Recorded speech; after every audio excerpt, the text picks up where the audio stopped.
palang mga manok na to kumakain ng mga halaman.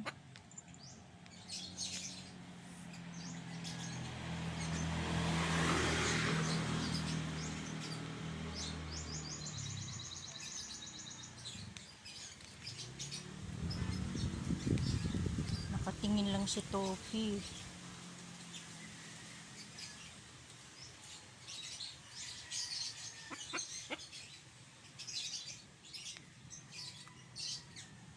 Siguro sabi ni Topi, ano kaya itong kinakain ng mga manok na ito? Ano kaya yung tinutuka-tuka nila?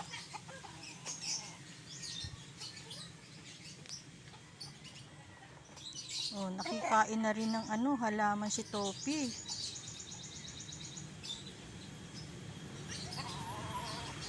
Yan, iniwanan ka na, Topi.